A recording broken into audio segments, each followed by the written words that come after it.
একটা সময় ছিল যখন আকাশে বজ্রপাত দেখলে মানুষ ভয় পেত।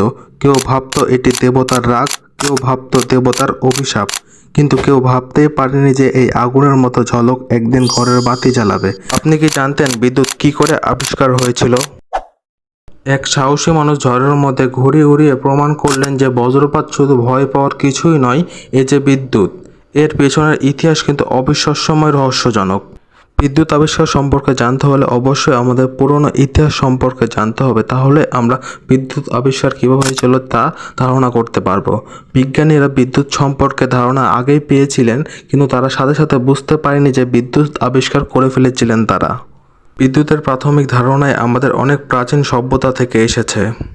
খ্রিস্টপূর্ব 600 সালের দিকে চার্লস অফ মিলিটারিস লক্ষ্য করলেন যে অ্যাম্বার হলো এক ধরনের প্রাকৃতিক রেজিন, ঘষা দিলেই তাতে হালকা আকর্ষণ তৈরি হয়। সেখান থেকে শব্দটি আসে ইলেকট্রিসিটি। মধ্যযুগ থেকে শুরু করে এরপর অনেক বছর ধরে মানুষ বিদ্যুৎকে শুধু রহস্যময় প্রাকৃতিক ঘটনায় ভেবেছিল, যেমন বজ্রপাত। কেউ ভাবতেও পারেনি যে একদিন আমাদের জীবনের সবচেয়ে গুরুত্বপূর্ণ শক্তি হয়ে উঠবে। অনেকে অনেক ধরনের ব্যক্তিগত ধারণা খুঁজে বের করে ভয় পেতেন। তাদের জীবনকাল চলত শুধু সূর্যের আলো থাকা পর্যন্তই। 1752 সালে মার্কিন বিজ্ঞানী বেঞ্জামিন ফ্র্যাঙ্কলিন এক ধরনের ভয়ঙ্কর পরীক্ষা করেন। এক ঝড়ের রাত্রে তিনি একটি ঘুড়িতে লোহার চাবি লাগিয়ে সেটি আকাশে ওড়ান। ঘুড়ির সুতায় তিনি হাত রাখেন এবং লক্ষ্য করেন চাবিতে বৈদ্যুতিক চার্জ জমা হচ্ছে। তখন তিনি নিশ্চিত হন বজ্রপাত আসলে এক ধরনের বৈদ্যুতিক নির্গমন। এটা ছিল প্রথমবার প্রমাণ যে বজ্রপাত মানে বিদ্যুৎ। ফ্র্যাঙ্কলিন জানতেন এতে করে তার মৃত্যু হতে পারে, তবুও তিনি থমকে থাকেননি, কারণ তিনি জানতেন জ্ঞান অর্জন ঝুঁকিপূর্ণ হলেও প্রয়োজন। তিনি এই অসম্ভব কাজকে সম্ভব করে তুলেছেন বলেই সেই কারণে তাকে সম্মান জানানোর জন্যই $100 তার ছবি দেওয়া হয়।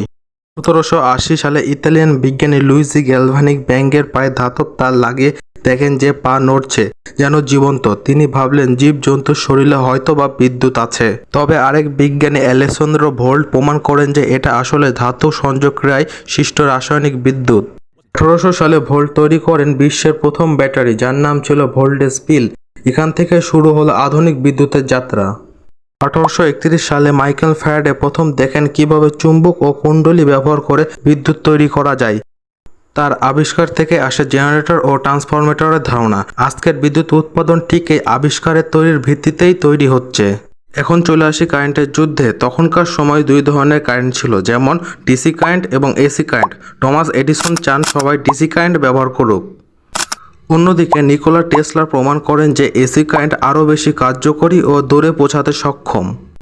তা নিয়েই তাদের মধ্যে দ্বন্দ্ব সৃষ্টি হয়। শেষ পর্যন্ত টেসলার আইডিয়ায় বিশ্বজুড়ে জনপ্রিয় হয়। টমাস এডিসন বলেছিলেন এসি কারেন্ট বেশ বিপজ্জনক, কিন্তু তার কথা কেউ প্রাধান্য না দিয়ে সবাই এসি কারেন্টকে বেছে নিয়েছেন। বর্তমানে টিভি, ফ্যান, লাইট যে কারেন্টের মাধ্যমে চালানো হচ্ছে তাই হলো এসি কারেন্ট। এখন বর্তমানে এসি কারেন্ট ছাড়া কোনো কাজই সম্ভব হচ্ছে না। আজ আমরা যে বৈদ্যুতিক আলো, ফ্যান, মোবাইল চার্জার বা ইন্টারনেট ব্যবহার করি, সব কিছুর মূলে রয়েছে বিদ্যুতের আশ্চর্য ইতিহাস। বিজ্ঞানীদের যুগে যুগে সাহসী পরীক্ষা আর চেষ্টার ফলে আমরা পেয়েছি এই অমূল্য শক্তি। আজ আমরা বিদ্যুৎ ছাড়া এক মুহূর্ত ভাবতে পারি না, কারণ বিদ্যুৎ আমাদের জীবনকে সহজ করে তুলেছে।